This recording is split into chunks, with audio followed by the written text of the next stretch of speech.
e resignação contra tal decisão é incabível. Ademais, a empresa teve garantidas todas as oportunidades para discutir assunto e apresentar a devida documentação, o que não ocorreu de forma satisfatória, pelo que resultaram as decisões citadas. No entendimento da Corec, ainda não restou evidenciado o vício de ilegalidade cometido pela autoridade da Anvisa, não cabendo assim a revisão da decisão publicada no Diário Oficial do dia 22/12/2010, que, pelas coincidências da coincidência, parece que é a mesma data em que a GGIMP aprovou os contratos de terceirização, né, por meio do aresto 249 de 17/2/2010.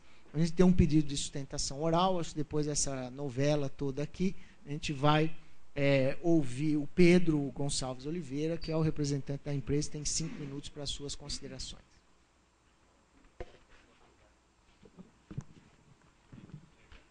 Diretor-presidente, demais diretores e membros da mesa, muito obrigado pela oportunidade de fazer uso da palavra. Bom, acho que a gente pode resumir a recomendação da Corec em relação à não concessão da revisão de ato, com base no fato de que a empresa não teria apresentado a comprovação de eficácia e segurança do medicamento Sinaxial, medicamento aqui em questão, e que, de acordo com esse parecer lido aí pelo diretor-presidente, a legislação, os regulamentos teriam evoluído e a gente não cumpriria mais com esses regulamentos. Bom, eu vou ler um pedaço do parecer do Corec, de número 092 de 2011, que sustentou o indeferimento do recurso apresentado pela empresa. As regulamentações sanitárias também evoluíram com o tempo. E, nesse caso específico, determinou-se já em 2002, que por meio da publicação da Resolução 80 de 2002, que esta classe de produto deveria ser submetida a estudos clínicos, além de várias outras exigências, a fim de prover à autoridade sanitária os meios para realizar sua missão de garantir e prover a saúde da população, dando prazo de até 2 anos para a apresentação desses estudos. Aparentemente, este parecer do Corec, que sustentou em deferimento do nosso recurso, corrobora com a nossa interpretação de que a RDC 80 foi um marco para ajustar as pendências em relação à eficácia e segurança, decorrentes desde o registro do produto, lá nos idos da publicação da Lei 6360 de 1976. E este parecer da Corec continua. Após o exaurimento deste prazo, da 80, a RDC 315 de 2005 veio substituir a normativa anterior, a Resolução 80, entendendo-se assim que esta fase de apresentação de dados de comprovação de eficácia e segurança obtido por estudos clínicos já estavam superadas. Ou seja, isto traduz, neste parecer, a interpretação de que o momento para justificar eficácia e segurança foi a RDC 80, que a TRB Pharma cumpre desde 2002, ou seja, 9 anos atrás. Então, nós compreendemos que a motivação da não revisão desse ato, com base no fato de que a empresa não teria cumprido a legislação que trata desse assunto, comprovação de eficácia e segurança, não seria aplicável de fato ao caso. Só isso, diretor-presidente. Obrigado. Eu agradeço ao representante da empresa e, primeiro, pedir desculpas aqui à diretoria, que eu acabei fazendo essa leitura praticamente de todo o processo, porque não é um processo em grau de recurso, é um pedido de revisão da decisão da diretoria colegiada, né? Acho que há 2 questões aqui que eu identifico como sendo centrais, tendo em vista que é um processo de revisão. A primeira delas é a pertinência da solicitação de um pedido de revisão da diretoria colegiada, cuja possibilidade ela existe, mas numa conformação jurídica apropriada. Essa é uma questão, para mim, importante. A outra questão que eu acho que é importante, que precisa ser debatida no aspecto jurídico também, porque se isso, e é o que o representante da empresa está colocando, é verdadeiro, é possível que esteja cumprido o requisito da solicitação de revisão, a questão é a seguinte: houve a solicitação da renovação de registro num determinado tempo, onde havia uma determinada norma vigindo. Quando o processo foi analisado do ponto de vista das exigências clínicas, já havia, até porque passou um tempo considerável entre uma questão e outra. A empresa sustenta que ela apresentou os dados que seriam suficientes para o cumprimento da RDC 80 de 2002 e que aqueles dados suficientes ou não na interpretação da GGMed deveriam ser acatados porque eles estariam adequados ao escopo da resolução de 2002. À época da exigência, em 2007, havia elementos, tanto sanitários quanto normativos, mais sanitários até, mais normativos também, porque já havia uma nova observação normativa sobre a exigência de estudos clínicos. A GGMed entendeu que simplesmente olhar para trás e observar o cumprimento da RDC de 2002 resolvia a questão de segurança da instituição, não estou falando do produto, de segurança da instituição no acatamento daquelas informações clínicas e de dados de eficácia e segurança que foram apresentados para o cumprimento da 80 de 2002, olhando para ela. A questão do ponto de vista sanitário, eu tenho certeza que o procedimento é adequado. 2007 já não era 2003. E as exigências científicas e a expectativa de comprovação de segurança e eficácia do produto era já diferente daquela anterior. E havia uma preocupação sanitária no sentido de dizer, olha, o produto pode ou não ficar no mercado com base naquelas informações. Mas tem uma outra questão aí também jurídica importante, que é uma questão de obrigatoriedade ou não de restrição da análise àquilo que previa a resolução de 2002, quando esse processo foi analisado já praticamente 5 anos depois do pedido da renovação de registro. Então, acho que as duas questões centrais que eu identifico aqui têm um viés no campo jurídico bastante grande.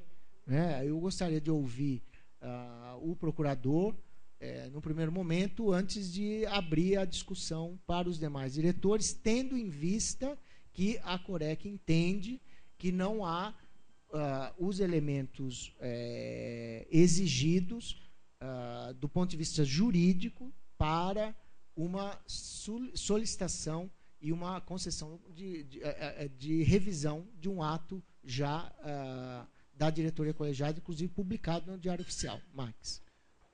A diretoria colegiada é a instância última recursal na Anvisa.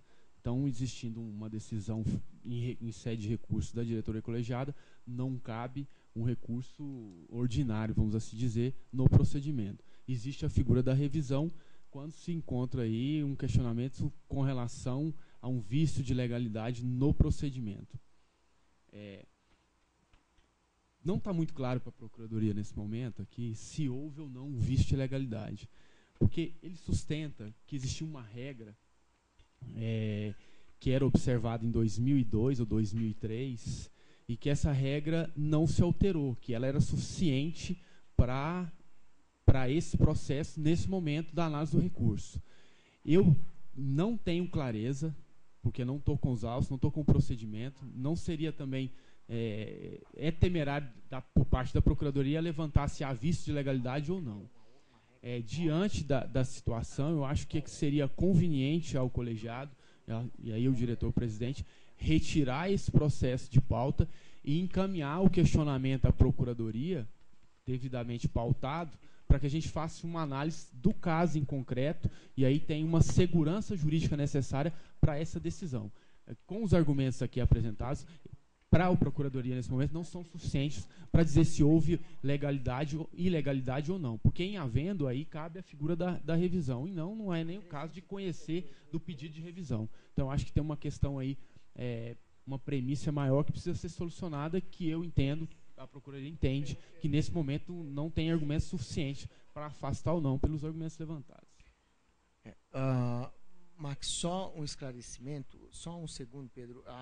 Aqui se confronta as exigências da Resolução 80 de 2002 com a RDC 315 de 2005.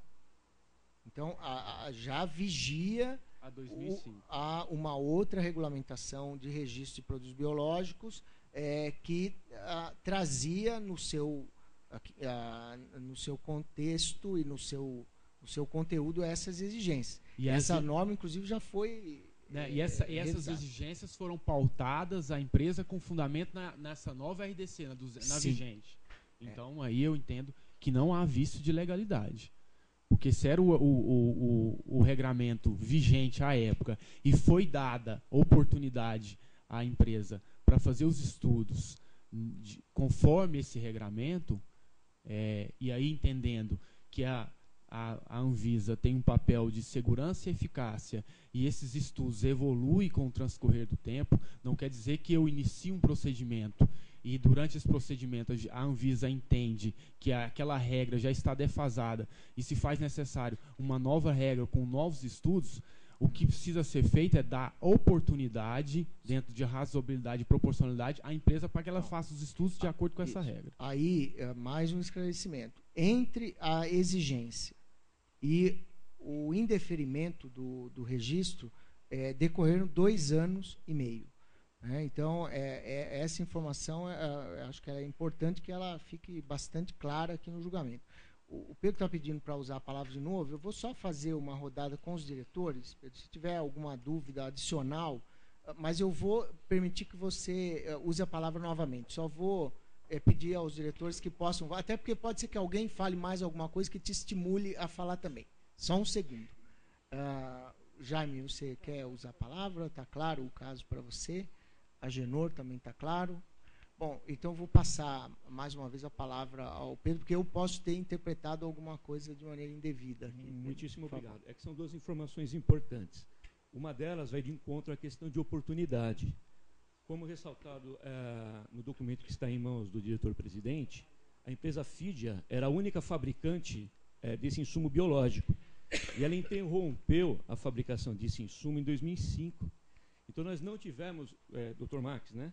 Eu vou usar o seu termo, nós não tivemos a oportunidade de, independente do motivo legal, sanitário, de atender a essa solicitação, porque não existia um insumo para a confecção desse medicamento e aí a realização de novos estudos, então, com o produto confeccionado no Brasil.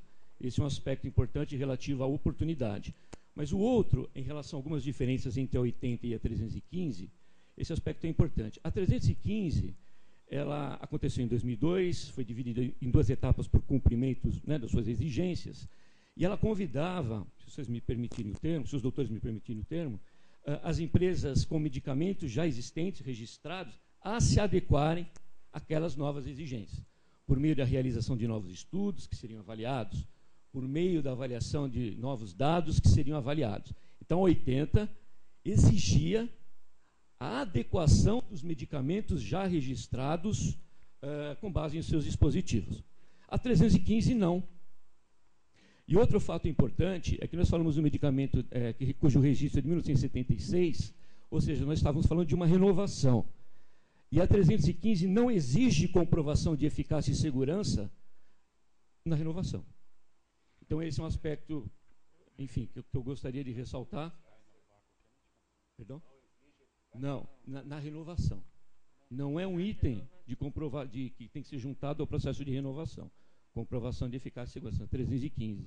A 80 exigia que todas as empresas com medicamento registrado se adequassem e apresentassem os estudos que garantissem, naquela ocasião, então, a sua eficácia e segurança. A 315 existe nenhum item listado nos documentos a serem juntados na ocasião da renovação. São esses dois aspectos que eu queria ressaltar. Muito obrigado. Não, eu acho que, assim, na verdade, tem duas questões aqui que precisam ficar bastante sedimentadas, né? Essa dificuldade com a questão da disponibilidade do insumo para a realização, para a produção e realização, produção do medicamento e realização do estudo, né, desde 2005, nós estamos falando aqui de uma decisão depois tomada em 2009. A RDC 315, ela entrou em vigência num período em que o produto ele ainda estava em adequação. Então, eu estou entendendo a posição da Corec, de que foram preservados a questão da oportunidade, do prazo, principalmente em decorrência desse período todo que decorreu desde a solicitação da petição da renovação até a decisão final, e ficou uma discussão que algumas das questões o próprio tempo resolveu. Então, haveria tempo, mas não havia.